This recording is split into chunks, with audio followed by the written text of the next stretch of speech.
It takes many people a lifetime to make this one journey. Any single son or daughter that comes from the legacy of Africans who left these shores, anytime one individual makes it back here, it has defied the odds.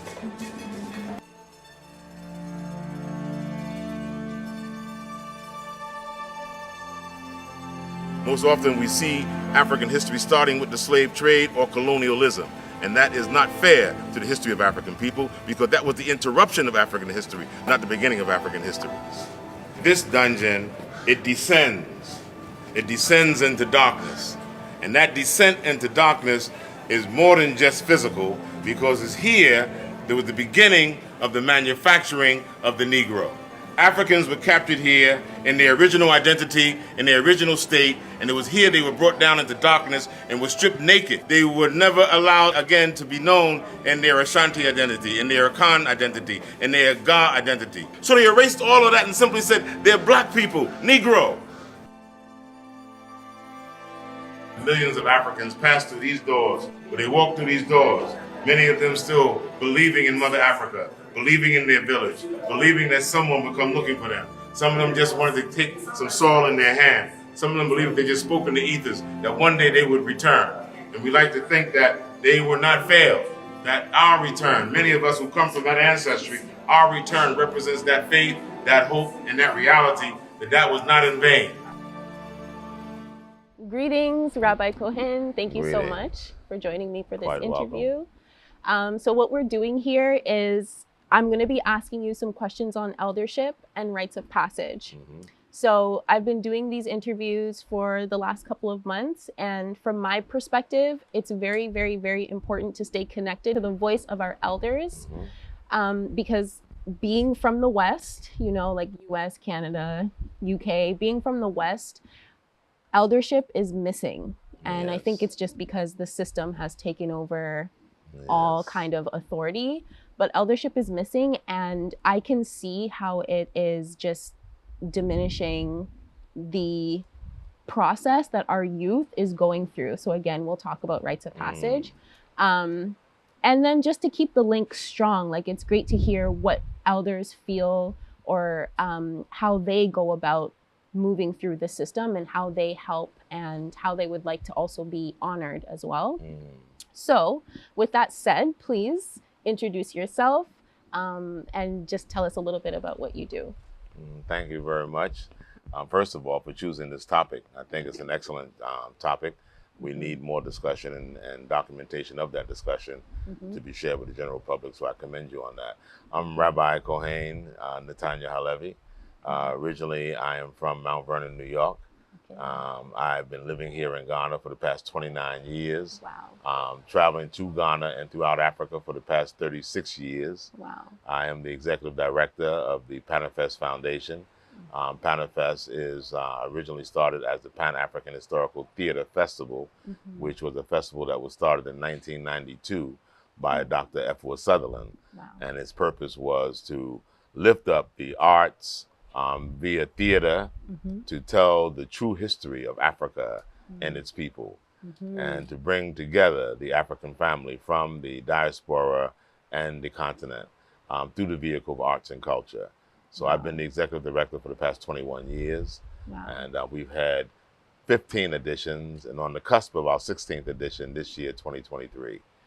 In addition to that, I am also the head of mission for the Hashuvah Mission, which means the return, which is a Hebrew community and initiative helping to reconnect our African Hebrew tradition with the traditions, indigenous traditions here in Ghana in particular, and Africa in general.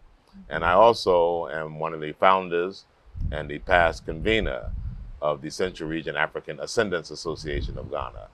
And we choose the term ascendant rather than descendant, because in changing the paradigm and the narrative, we realize that we've gone to the furthest descent that we can go to as a people. Now we're on the ascent. That's right. So we're the African ascendants, and that is part paying tribute to our ancestors who have struggled throughout the years to put us on a trajectory that we are rising, and still we rise. And that's what the ascension means. I also serve on the National Planning Committee for Beyond the Return, and one of the original visionaries and planning committee members of the Year of Return here in Ghana, and serving in other capacities here in Ghana as well. But I think that's enough to know some of what I do here and what I've been doing. Ashe, ashe. Wow. Yes. So I felt like I needed to clap or hand you some flowers or something, because you're doing a lot, but that's amazing. So the first question I have for you is, what are key characteristics of eldership? Yes. Well, again, my understanding, overview, I should say, overstanding of key elements and characteristics of eldership actually happened when you were making your introduction to the subject matter. You use the term elders, and there's a connection there. So I'm not surprised that the ancestors put that in your mouth, even though you corrected it.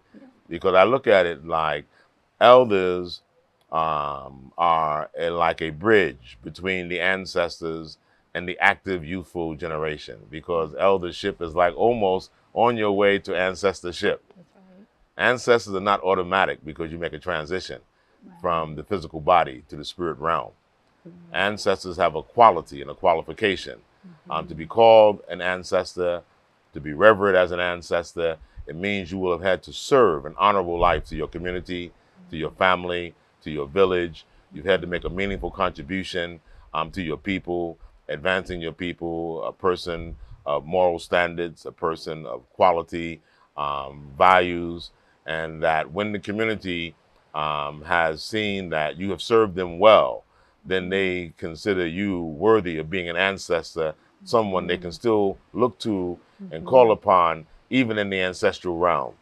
You become qualified and worthy to have children named after you because you are a worthy ancestor. In the Western world, they might call that a saint.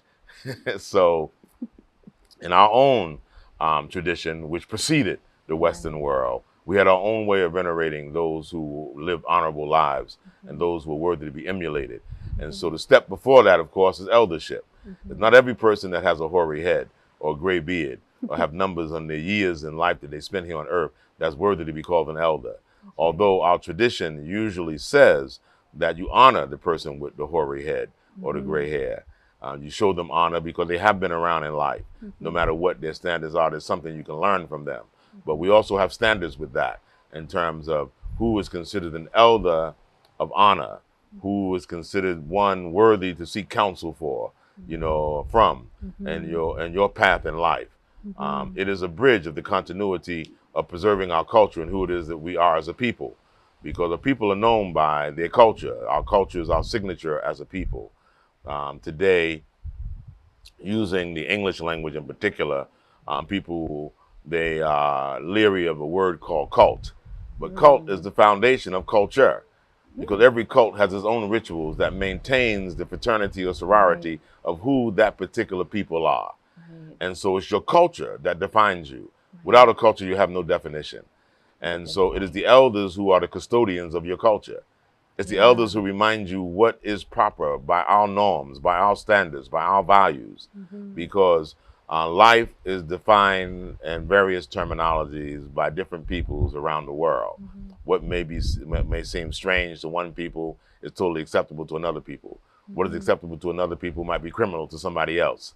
And so it is only within the confines of how your culture is defined by your elders that you know that you're in line with the continuity of who it is that you are as a people. So elders play that important ingredient of holding the line of our continuity to make sure that the signature of who we are is a proper signature of who we are, and that is not a false identity. So today, I would say that in what is being promoted as the globalization of culture, which is really kind of like the westernization and indoctrination of a global community based upon one culture, Western standards, is very important that our elders, are consulted so that the new generations that are coming up today are not totally swallowed up in the propaganda of this quote unquote globalization. Never have we ever had in the history of mankind, as we have on record today, that people have access to the minds of man globally through social media, through television, through radio. You can be in one spot in the world and speak to the whole world, project images to the whole world, as if it is the world, And that has been at the expense of eliminating indigenous cultures from around the world. And so if you don't talk to the old people, your reference of the world may be just what you're existing in now. And you have no reference to what was. And therefore, you don't really know what is. And therefore, you have no control of what can be. Right. Wow, wow, wow. Two things that stood out to me. One was cult and culture. That definitely stood out to me. And, you know, it's funny because you said we need to address our elders. This is like a total side note, but I know you heard about the Black Star Line Fest and just, I guess you can say, the culture that was brought into this country. And just, you know, having been there, I was actually blown away because I was like, Ghana is not like this at all. Like, someone should have stopped this at the door. Yes. I mean, you know, so definitely we should be able to go into, I'm going to say, a realm. And first, it's address the elders because they are the ones that I guess facilitate the culture in a way. Yes, proper term, yes. Right, yeah. So you kind of touched on it a bit, but I'm going to ask you, what makes an elder important to a community? An elder to a community is equivalent to a museum, a library, an educational institution. He is the personification of institutionalization of a people's history, who they are and their culture. He's the living institution. We build institutions out of stone and mortar and gathered materials, collected materials, written materials, artifacts. But an elder is the sum total of all of that. And he is, again, the continuity and the reservoir of all that is represented in the institutions that we spend so much time and money to build. So when you lose an elder, you lose all of that. When you have access to an elder, you have the presence of all of that. Chills. I just got chills. Yes. So let me ask you, how do we honor, or from your perspective, how should we honor an elder? By acknowledging their existence and by making reference to them. The worst thing you can do to dishonor an elder is to ignore them. You know, I'm come from a generation when I know our culture tabooed separating elders from the family and senior citizen homes, old folks' homes, they call them. We grew up in families that always had an elder in the family. It was even before the daycare center syndrome that it was taboo to send an infant to an institution. That infant had to be raised in the arms of a grandmother, an auntie, a grand aunt. It had to be raised in the arms of an elder. It was forbidden for a brand new mother to mother a child that she had never mothered before. She had to do that with an elder woman, elder aunties. They had to be around her to show her motherhood. That was honoring the elders, gave them a purpose. It was the grandmothers who put the principles of that family, the principles of that clan, principles of that tribe in that newborn infant. And so even that was our preschools then. And so in that respect, our elders had a purpose. The same thing with our men.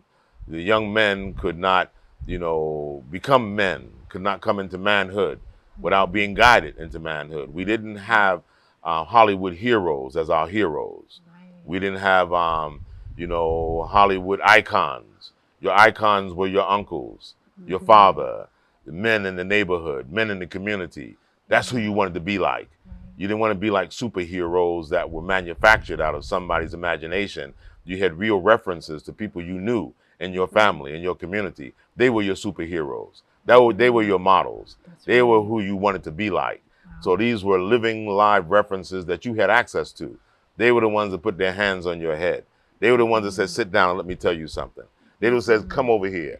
Let me sit down right here. They're the ones that stopped you when you ran in the house and ran to, hey, stop there. Stop. Go back out there. Come back in here the right way. Now greet all your elders. They were mentoring you. And so they felt relevance with that. And when you stopped, when they said stop, they felt honored with that. When you sat down and listened, when they said, let me tell you something, they felt honored with that. But when you round up a whole generation of elders and put them in a home and they only have themselves to talk to, and they have no access to the young people who need to hear them, you have made them irrelevant. And they spend all their day talking about the old days.